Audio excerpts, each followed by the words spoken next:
Thank you very much for staying with us. This is Crown Television and you're watching the Grand News. Remember, you can watch us on DSTV, on GoTV, on Topstar, as well as on Star Times. You can follow us as well on our social media as CrownTVZambia. That is on YouTube, on Facebook, on Instagram, on TikTok, as well as on the platform X. My name is Seidlitz Nkhonjera to present you with the news tonight. Before we get to the details, let's have a look at some of the stories that are making headlines this hour. NKOMBO, 3 others called out by President HICHILEMA for not voting for Bill 7. Senga Hill man killed by mob over witchcraft suspicion. TONSE Alliance calls for people-centered leadership.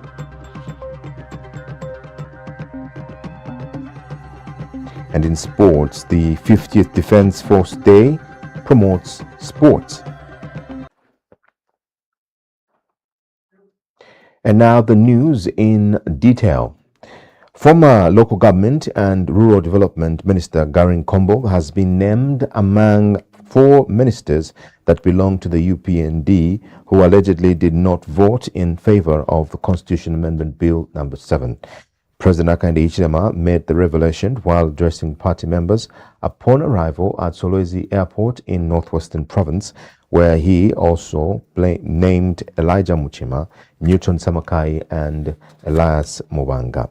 The head of state said the failure by the lawmakers to support the bill had the potential to frustrate key government reforms, including efforts to safeguard free education and increase the representation of women in decision-making positions.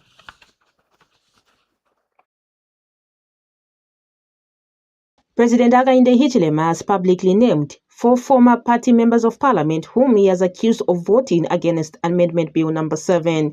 Speaking at Solwezi Airport in Northwestern Province, President Hichilema singled out former Local Government and Rural Development Minister NKOMBO, Elijah Muchima, Newton Samakai, and Elias Mubanga, saying their actions threatened to derail key government reforms. The president argued that the failure of Bill 7 had the potential to affect major gains under his administration, including free education and measures intended to increase the participation of women in leadership and decision-making positions. Mr. Hichilema also used the occasion to rally party members behind the UPND agenda, calling for loyalty, discipline, and unity among members of parliament, particularly those from Northwestern Province. That refuse to vote for Bill 7, and I will name them: NKOMBO, Muchima, Samakai, and Mubanga.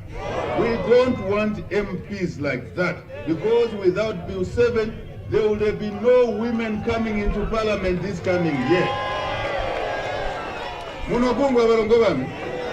We want loyal councillors, those who work with the president. We want loyal mayors, those who work with the president. We want loyal MPs who work with the president. If we didn't win Bill 7, we would have had no women in parliament under proportional representation. Meanwhile, some members of the ruling party has backed the decision by the president to call out the people who allegedly voted against Bill 7. The love of the party and for the unity, we should all urge that we should rally behind the president. That he has also advocated that he doesn't want independent candidates. So he wants MPs that are loyal to the party, and the message is very much clear of the president that he wants MPs that are loyal. I think fighting in UPND, we are not going to allow that, because we are one family. You injure your friend again, it won't augur well. So we are family. We are just appealing to everyone in Northwestern. We should avoid fighting. This is just politics. And it has also given us more hope. And you know, whatever which comes from the president gives the people hope. And the message is very clear that in the province, we shall not... For Crown TV News, Tawanda Munyuki. A 55-year-old man of Senga Hill district in Northern Province has been killed by a mob after being accused of practicing witchcraft. The victim, identified as Dennis Simfukwe of Ilola village, was allegedly attacked by a group of villagers on June 12th and died from serious injuries sustained during the assault.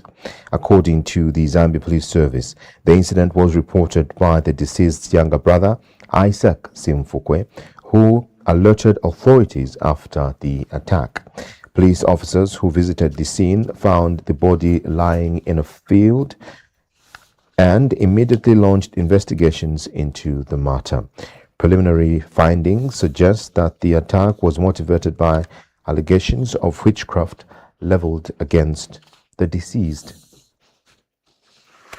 The Zambia Police Service in Senga Hill District, Northern Province, has launched investigations and intensified a manhunt following a murder incident that occurred on June 12, 2026 around 08 hours in Ilola village. Police received a report from Isaac Simfukwe, age 32, who stated that his brother, Dennis Simfukwe, age 55, of the same village, was allegedly attacked and killed by named suspects. Police officers visited and processed the scene, where they found the body of the deceased lying in a field. Preliminary investigations indicate that the deceased was attacked after being accused of practicing witchcraft. He sustained serious injuries and died at the scene. The suspects, who are currently at large, have been identified as Collins Sikapizie, Gaston Sikapizie, Shadrick Silutongwe, Vinyepe Sikapizie, Mamvuto Sikapizie, and one other unidentified individual, all from Ilola village, Senga Hill. Efforts to apprehend them have been intensified.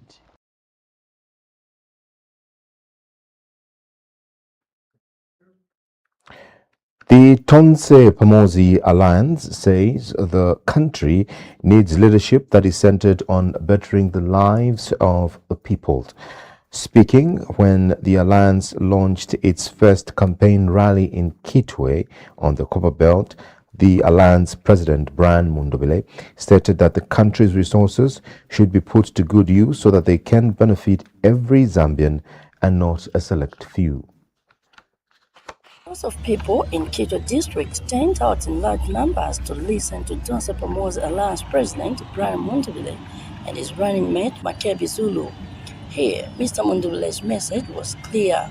His priority is to better the lives of the people.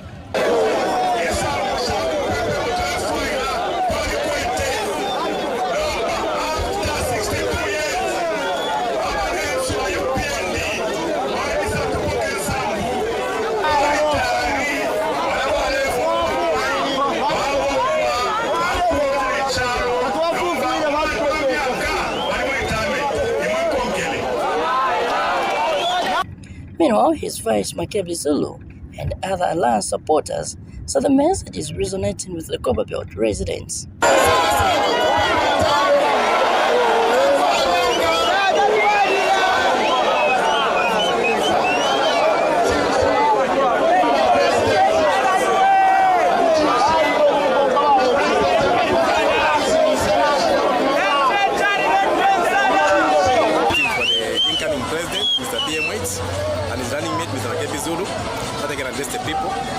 Truly to the wishes of the people, as you have seen, a lot of people have come in large numbers to come and witness the launch of the campaigns.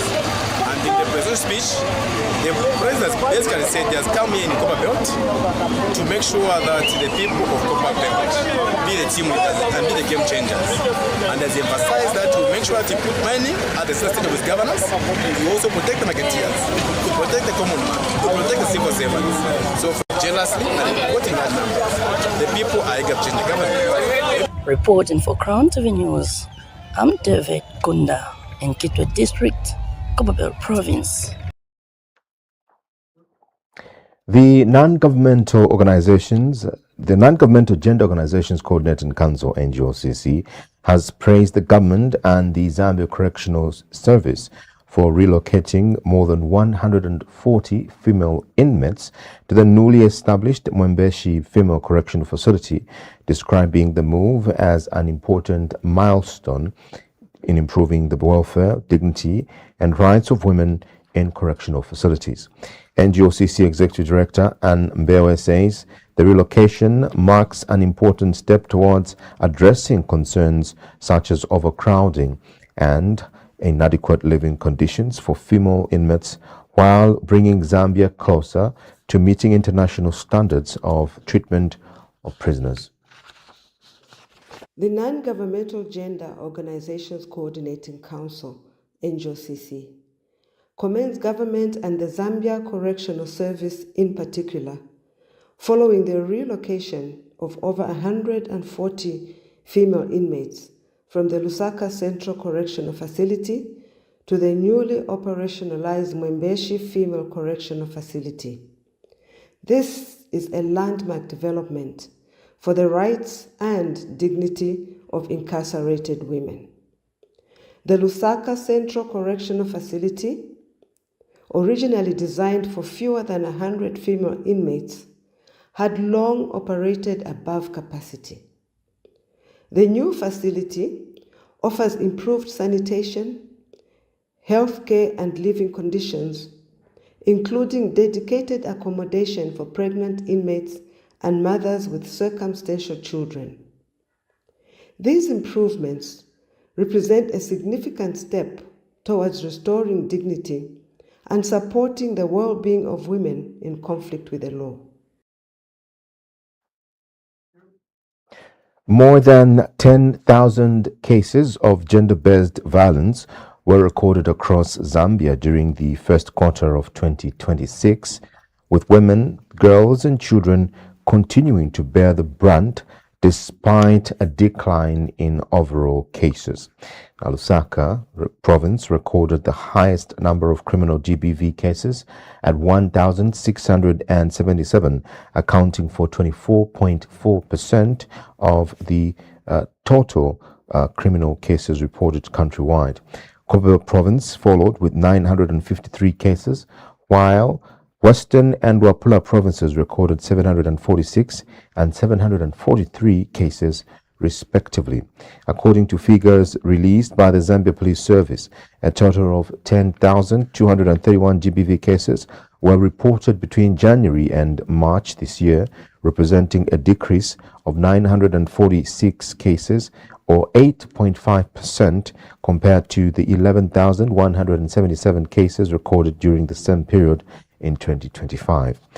Of the total cases recorded, 6,879 were criminal, while 3,352 were non-criminal. The report further shows that women and girls remained the most affected, accounting for 8,021 victims, representing 78.4% of all reported cases. Police spokesperson Godfrey CHILABI has also expressed concern over the increasing number of children affected by GBV, as a total of 2,586 children were recorded as victims during the period under review, and an increase from 2,474 cases reported during the corresponding period last year. Mr. CHILABI further says physical abuse remained the most common form of violence, accounting for 3,807 cases, with women making up the majority of the victims. The Zambia Police Service wishes to inform the public that a total of 10,231 cases of gender-based violence were recorded countrywide during the first quarter of 2026, covering the period from 1 January to 31 March 2026. Of these, 6,879 were criminal cases, while 3,352 were non-criminal cases, compared to 11,177 cases recorded during the same period in 2025. This represents a decrease of 946 cases, or an 8.5% reduction in reported GBV incidents. Provincial distribution of criminal GBV cases. Lusaka province recorded the highest number of criminal GBV cases with 1,677, representing 24.4% of the national total. Copperbelt province followed with 953 cases, Western province with 746 cases, and Luapula province with 743 cases. Eastern province recorded 659 cases, Central province 589 cases, and Southern province 509 cases. Northwestern province recorded 359 cases, Northern province 270 cases, Airport division 163 cases, and Muchinga province 132 cases.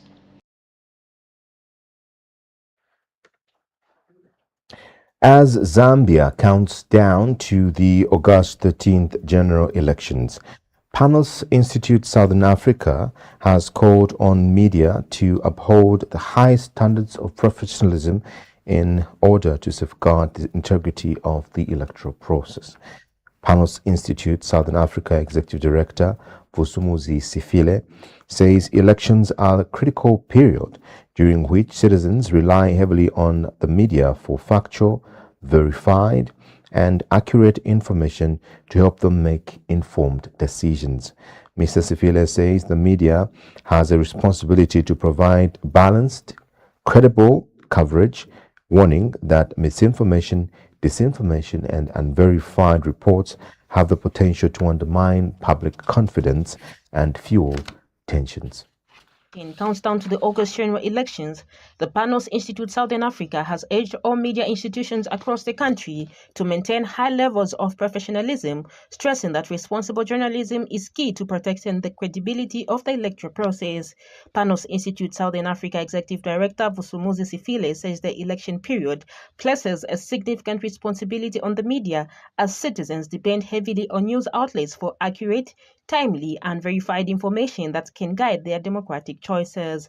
Mr. Sifile has noted that during this critical period, the role of the media goes beyond simply reporting events, but also ensuring that information shared with the public is properly verified, balanced, and free from bias. He has emphasized that professionalism in journalism helps strengthen public trust in both the media and the electoral system as a whole. We wish to remind media actors that the media is a fourth pillar in our democratic setup. So if the media does not carry out its role very well, it means that fourth pillar is compromised. And if one pillar is compromised, it means our entire democratic setup is compromised. Meanwhile, Mr. Sifile has warned that the spread of misinformation, disinformation, and unverified reports, especially through both traditional and digital platforms, pose a serious risk to the country's democracy. He has urged media houses to invest in technological advancements that can help verify information. To try to respond to issues as close to real time as possible.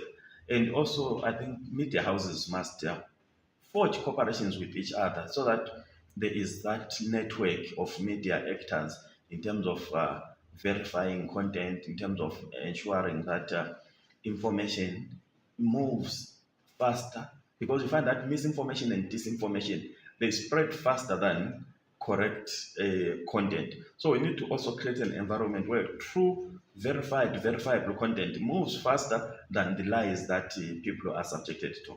For Crown TV News, Tawanda Munyuki. We now move to the letter to the president segment. Remember, this is a segment where you can write a letter to the president, send it to us via text or WhatsApp, and we'll read it live during the grand news.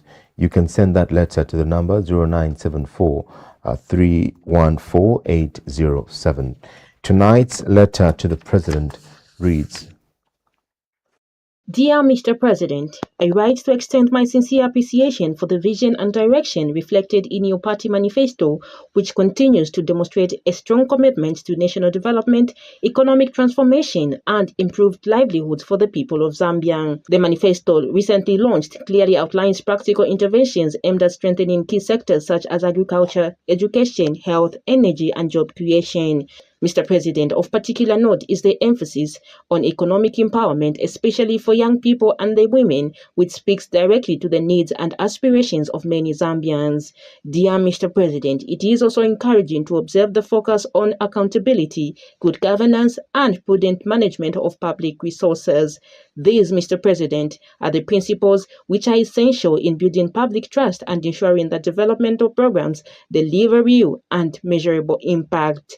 Your Excellency, sir, your prioritization of infrastructure development and private sector growth further reflects a forward-looking agenda that positions Zambia for sustained economic stability and competitiveness in the region. While implementation remains the most critical aspect, Mr. President, the clarity and ambition of the manifesto provide a solid foundation for progress and national transformation. Yours, proud Zambian citizen, Kunda Chanda. From Kitwe.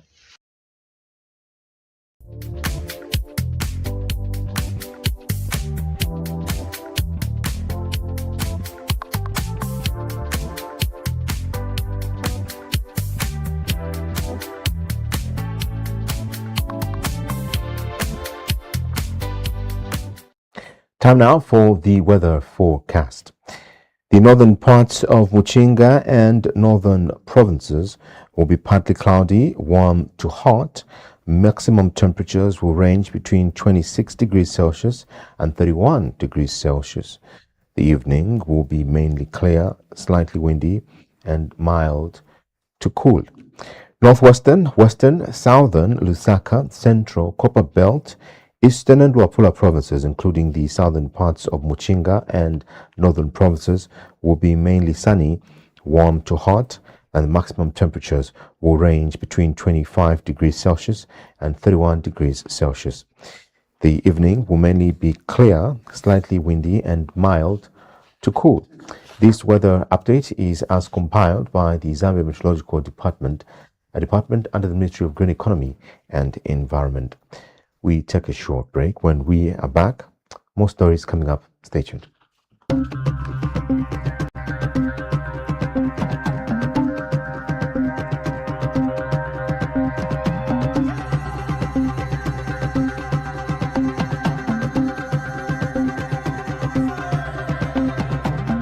On a busy day in Lusaka, right in the middle of a vlogging, Mr. Simon Mwela's phone battery died. Well, he knew what to do next. He called Zambia's top cell phone and accessories dealer. In a flash, problem solved. Across town, Dr. Siatwambo was getting ready for a presentation when he realized that his PA forgot something. A quick call to Mobile City and his projector screen was delivered in no time. Meanwhile, Vana Fiasasa was about to leave for the village when she remembered she needed a phone upgrade. One call to Mobile City and a new phone arrived just in time. Vana Fiasasa snapping a selfie before hitting the road. But wait, I thought the other guys were in a hurry. For free, fast and reliable delivery, trust Mobile City. Beware of scammers. Mobile City Delivery. You order, we deliver. This June, Topstar is standing up for heat. Why shiver from boredom when Topstar can warm your home with exciting entertainment? Oh my God!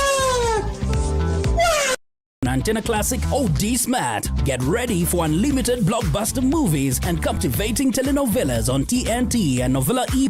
Enjoy endless drama, action and excitement on Star Life, Filmbox, AMC Movies, Z Cinema and many more. And because the little ones deserve the very best, Topstar is enhancing kids entertainment with their favorite cartoon channels, including ST Kids, Cartoon Network, Baby TV, Boeing, CBeebies and more. more. That means more entertainment, more family time, more value for your money. Visit your nearest Topster business hall or authorized dealer today to get your Topster decoder, or simply dial *115# to subscribe. Don't miss a single moment. Topster. Enjoy digital life.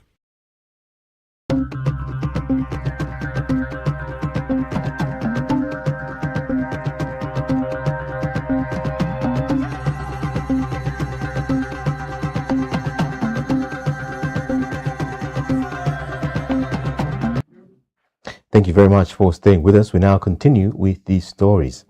A witness in the ongoing trial before Magistrate Webster Milumbe has told the court that he sustained injuries and lost consciousness after being struck by a stone during a violent disturbance at UTH bus station.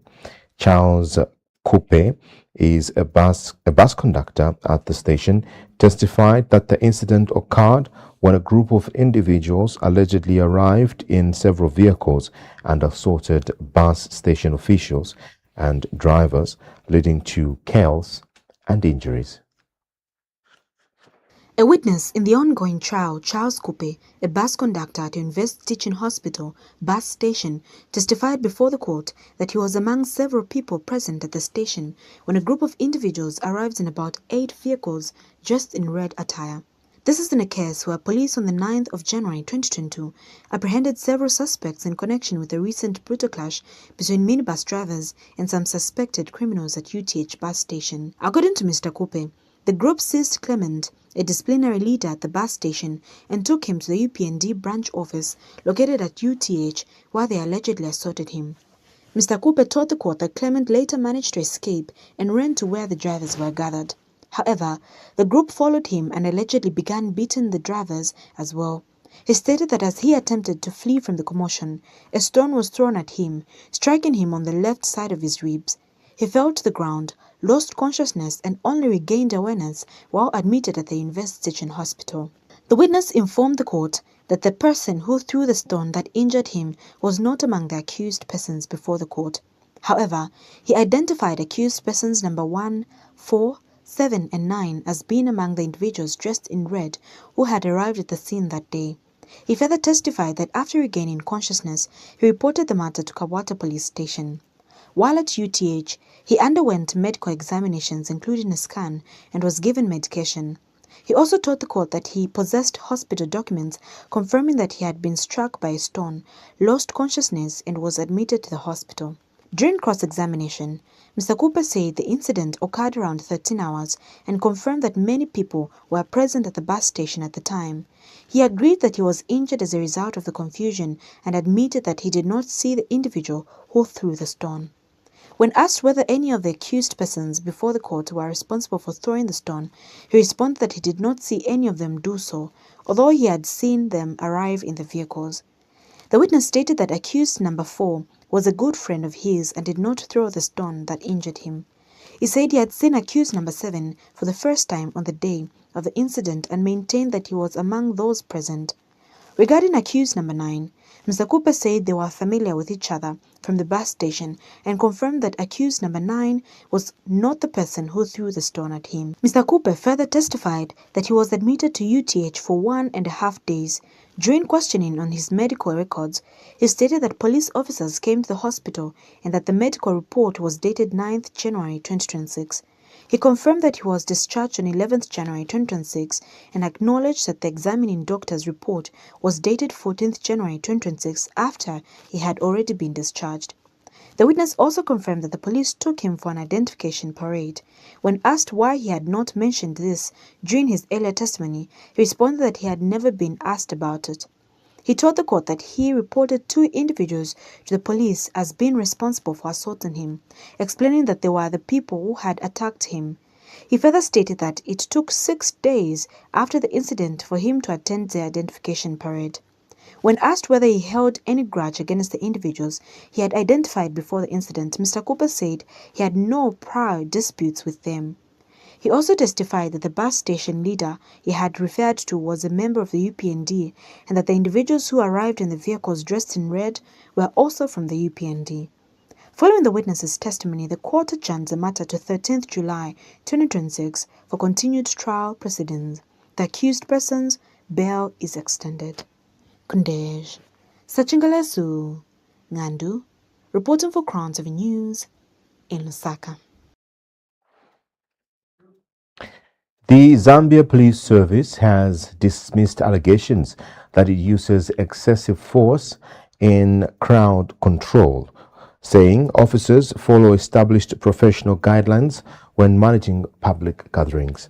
Police spokesperson Godfrey CHILABI says law enforcement officers operate under standard crowd control principles that guide decisions on the most appropriate methods of maintaining public order and ensuring safety of all citizens. Mr. CHILABI explains that the use of force is only considered when necessary and is applied in accordance with the law and operational procedure. As campaigns intensify ahead of the August general elections, the Zambia police has dismissed claims that it unnecessarily uses force during crowd control operations, stating that officers adhere to established procedures aimed at maintaining peace and public order. Police spokesperson Godfrey CHILABI says the service operates under clear crowd management principles that guide officers on the most appropriate and proportionate response to different situations. Mr. CHILABI has explained that the police officers are trained to assess gatherings and determine the best method of preventing violence, restoring calm, and ensuring the safety of citizens. And when it comes to use of force, there are principles, three key principles that we follow when it comes to use of force. Necessity is necessary for us to apply this force as police. Proportionality, we have force coming from the other end. And how proportional is this force, coming from the other end, as well as accountability, or legality and accountability. So these are some of the principles that we follow.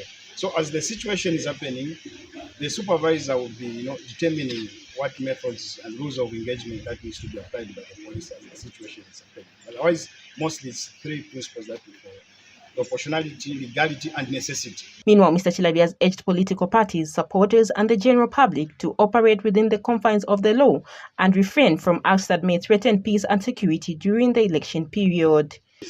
We spare, this time to remind each other on safety issues. So these programs are ongoing, and we are doing the same with our police officers to make them understand the role of the media and how we can work together during such operations. For Crown TV News, Tawanda Munyuki. Northern Province Acting Permanent Secretary Beauty Undi Piri has urged the Citizens Economic Empowerment Commission (CEEC) in the province to expedite the disbursement of loans to marketeers conducting business at Chambeshi Market in Kasama District. Province Acting Permanent Secretary Beauty Undi Piri has stated that political affiliation should not determine who benefits from empowerment initiatives because hunger does not know political parties. Ms. Undi says every eligible marketeer and Zambian deserves support under government empowerment programs in line with President HICHILEMA's call to ensure that all small and medium-sized enterprises benefit from economic empowerment initiatives. Speaking to marketeers at Chambeshi Market in Kasama District, Ms. Piri urged the Citizens Economic Empowerment Commission (CEEC) to expedite the disbursement of loans to traders and cooperatives operating at the market. She has revealed that some cooperatives, including Malasha Cooperative, are expected to receive funding with 300,000 kwacha scheduled for disbursement next week.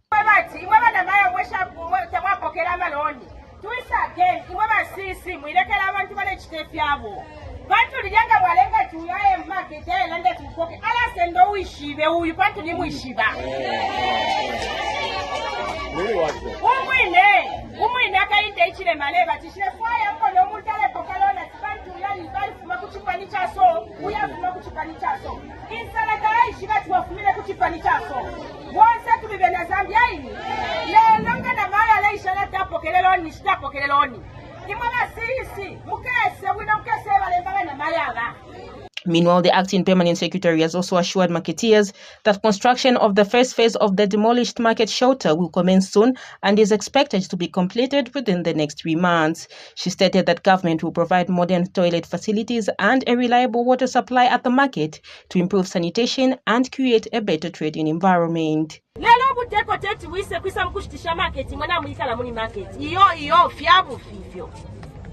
Nomba ichilengela tutukokole sana pakweba tinoti tuambo kukula marketi yashi ya moto kokuingila kwisa tualama materials yale fai kokushitashani kukula marketi lelo natumfuana na bene baka shopu pali mumwene bakutitushitashani tutobe shopu ilya tubapele kwa ka something bale bashiteko tumakwebo twabaini ngatwatoka ka shopu kalya nomba ichinani kane chimotoka chakuleta ma materials chingile nomba mu market. For Crown TV News, Tawanda Munyuki. A local court has dismissed the claim for compensation arising from alleged insults and defamation after finding that the complainant failed to prove her case against 2 neighbors she had accused of damaging her reputation. Lillian Soko had sued Ania Mwale and Sakina Banda, claiming they labeled her a prostitute and made other derogatory remarks. However, after hearing testimony from both sides and a witness, the court concluded that the allegations lacked sufficient evidence and dismissed the matter. The Matera Local Court has dismissed a compensation case for insults and defamation filed by Lillian Soko of Chipata Compound against her neighbors Ania Mwali and Sakina Banda after ruling that the allegations were not sufficiently proven. Lillian told the court that her troubles with Ania began after she contacted Ania's husband, Musa Chipango, seeking help to find a job for her younger brother. She said she later received a call from Ania, who invited her to their home after discovering messages on her husband's phone. Upon arrival, Lillian claimed she found Ania arguing with her husband and was accused of interfering in the marriage. She further alleged that Ania insulted her by calling her a prostitute, saying that she had HIV and AIDS, and later mocked her in public by singing the song Tachakopwe every time they would meet. She also accused Sakina Banda of insulting her after a dispute over sharing a clothes line, saying Sakina called her a prostitute and accused her of being involved with another woman's husband. Lillian said she confronted Sakina over the remarks, but she denied making them. In response, Ania Mwale told the court that she became suspicious after seeing messages on her intoxicated husband's phone, including one suggesting a co-arrangement. She said she invited Lillian for clarification, while Lillian explained that she had initially contacted Musa on Facebook for a job opportunity and later asked for help for her brother. Ania maintained that her actions were meant to understand the situation surrounding the messages. Sakina, on the other hand, denied the allegations and claimed it was Lillian who insulted her during their disagreement.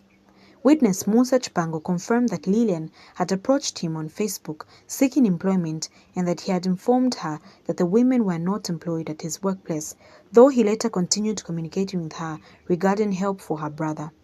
The court observed that the dispute originated from Facebook communication and neighborhood misunderstandings that escalated into accusations between neighbors. It found that there was insufficient evidence to support the claims against Sakina and ruled that Lillian had not proved her allegations against both defendants. The case was therefore dismissed for lack of merit. Kundej Sachingelesu Ngandu, reporting for CrownTV News in Lusaka. As the World Day Against Child Labour is commemorated, the Human Rights Commission has raised concern over the continued prevalence of child labour in Zambia, warning that the practice is denying many children their right to education and exposing them to dangerous working conditions. In a statement issued to mark this year's commemoration under the theme Red Card to Child Labour, Fair Play for Children, Decent Work for Adults, Commission Chairperson Pamela Toela Sambo said the institution continues to record cases of children being exploited through labor across the country.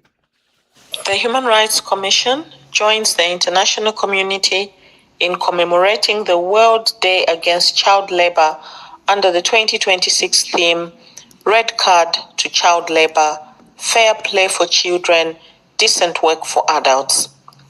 The Commission continues to record cases involving child labor, while evidence of child labor remains prevalent across the country. For instance, many children can be seen roaming the streets, selling various goods at times when they should be in school, learning, thereby undermining their right to education. With particular reference to communities where illegal mining activities are taking place, the Commission is particularly concerned that some children are abandoning school to engage in dangerous and hazardous mining activities. Such practices expose children to serious risks of injury, illness, permanent disability, and even death.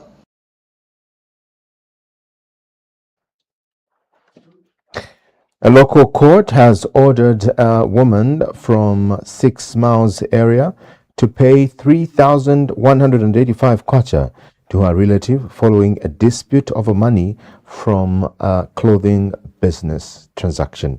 The case, which involved family members engaged in business transactions, stemmed from allegations that proceeds from the clothing sales were not given to the owner despite repeated demands for payment. The Matera local court has heard a matter involving a dispute over 3,000 kwacha between Nachalo Ngwenya, a 30-year-old businesswoman from Mandevo, and Lontia Mlenga, a businesswoman from 6 Miles. The plaintiff, Ms. Ngwenya, told the court that the defendant is a cousin to her late mother. She explained that she sells clothes online and was advised by Mrs. Mlenga to also take her business to Hero Stadium, where she was told there was a good market for sales. Acting on this advice, she followed her suggestion and gave her clothes worth more than 3,500 kwacha to help her sell. Ms. Ngwenya testified that when she later asked her for money, the defendant told her that she had used the funds during a funeral in the Copperbelt. She further stated that whenever she followed up on the matter, she was told that the money had been given to a charity involved in village banking. However, when she contacted the charity, she denied any knowledge of the issue. The plaintiff added that when she called the defendant, she was told she would not come and instead send her child to resolve the matter. In her defense, Ms. Mlenga stated that the plaintiff used to bring clothes to her home for sale and that she would sometimes take items on credit and pay later. She also told the court that they occasionally sold clothes together at the market. She claimed that she had managed to collect 530 kwacha out of the 3,500 kwacha owed, but the plaintiff later reported her to the husband, alleging that she had used about 4,000 kwacha without consulting her. She also stated that the plaintiff accused her of misusing the money within her household. After hearing both sides, the court advised that since the parties were relatives, money should not be a reason for conflict or hatred, nor should it lead them to court. The court upheld the claim and ordered the defendant to pay the plaintiff 3,185 kwacha. Kundej, Sachingalasu, Ngandu, reporting for Crown TV News in Lusaka. New Congress Party faction Vice President Daniel Nyati has described Pastor Peter Chanda's recent endorsement of President Hakainde Hichilema and the United Party for National Development government as an attempt to seek political sympathy and protection following his alleged rejection within the TONSE alliance. Mr. Nyati says that Mr. Chanda's public support for President Hichilema should be viewed against the backdrop of his ongoing legal and political challenges. Mr. Nyati has stated that Mr. Chanda, together with the NCP Secretary General Jonathan Nganga, is currently before the High Court challenging his expulsion from the New Congress Party. We understand that Peter Chanda, in his personal capacity, has the right to endorse a personal political party of his choice.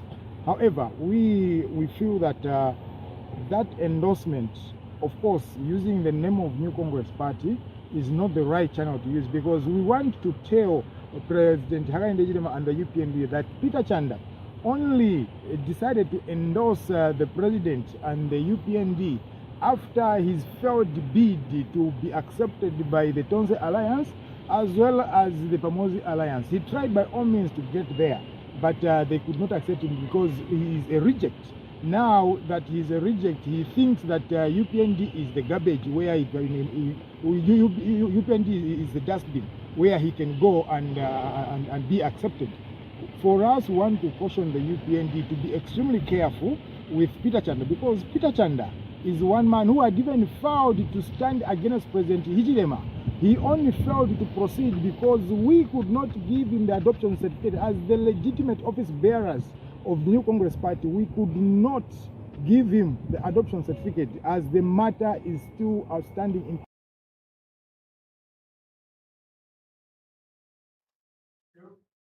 You're watching the Grand News. We take a short break.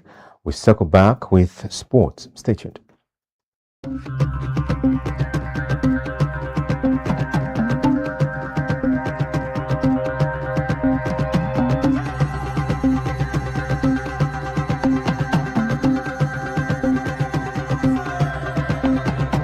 At Africa Research University, we believe that higher education is not just about learning.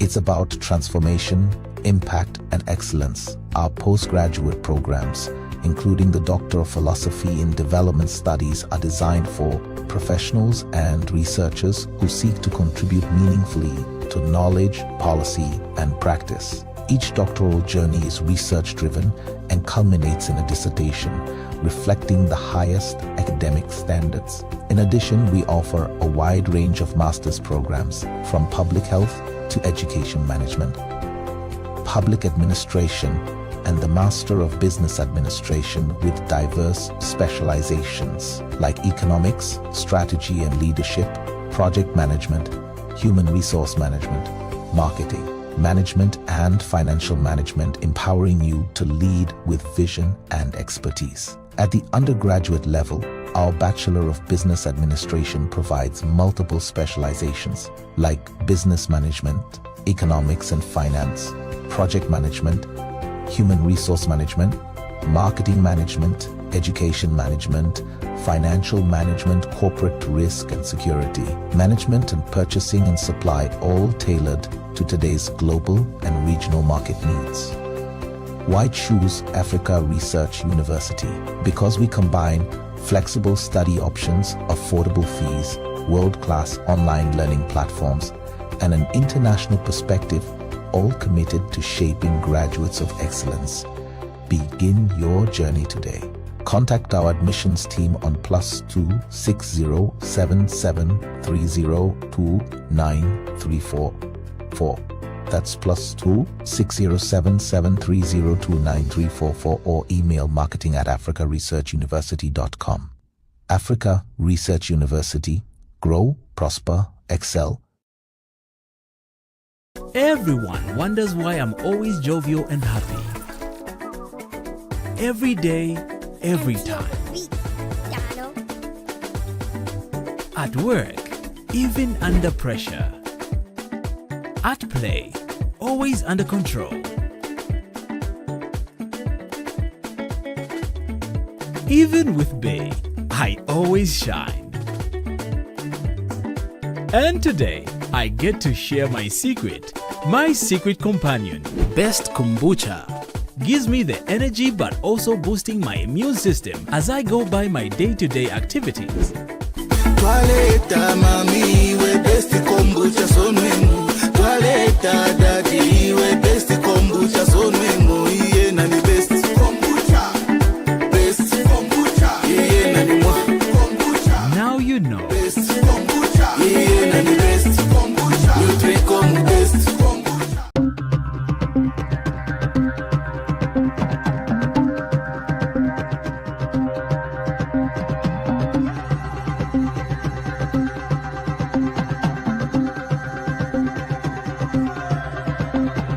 This sports news is sponsored by Nutricom, the manufacturers of Best Kombucha and Divine Power Kombucha. Thank you very much for staying with us. Time now for sports news. The 50th Defence Force Day has promoted sports. We took a short word from our sponsor, then on the other side, the details. Everyone wonders why I'm always jovial and happy. Every day, every time. At work, even under pressure. At play, always under control. Even with Bay, I always shine. And today, I get to share my secret companion, Best Kombucha. Gives me the energy but also boosting my immune system as I go by my day-to-day activities. Toileta mami we best kombucha sonwemu. Toileta daddy we best kombucha sonwemu. Iye nani best kombucha. Best kombucha. Iye nani mwa kombucha. Now you know. Best kombucha. Iye nani best kombucha. Nutricom best kombucha.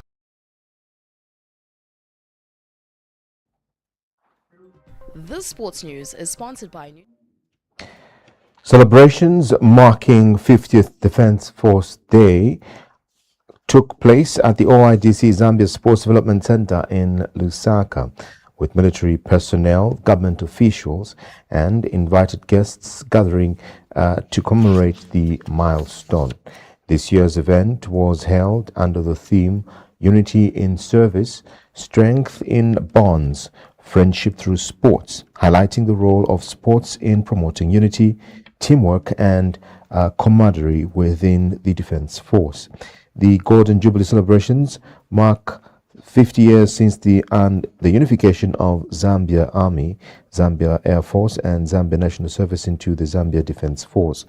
The commemorations featured various sporting activities, military displays and reflections on the Defence Force's contributions to national security, peacekeeping missions and national development. Ministry of Defence Permanent Secretary Mambo Hamaundu described the occasion as an opportunity to celebrate the sacrifices and dedication of men and women in uniform who continue to serve the nation with dedication. On that note, we've come to the end of this sports news. This sports news is sponsored by Nutricom, the manufacturers of Best Kombucha and Divine Power Kombucha. Now here's a recap of stories making headlines before we go. NKOMBO, 3 others called out by President HICHILEMA for not voting for Bill 7. Senga Hill man killed by mob over witchcraft suspicion. TONSE Alliance calls for people-centered leadership.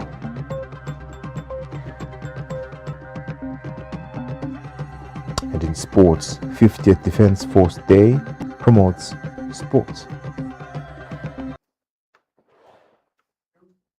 My name is Seidlitz Nkhonjera. On behalf of the entire Crown Television team, pleasant viewing.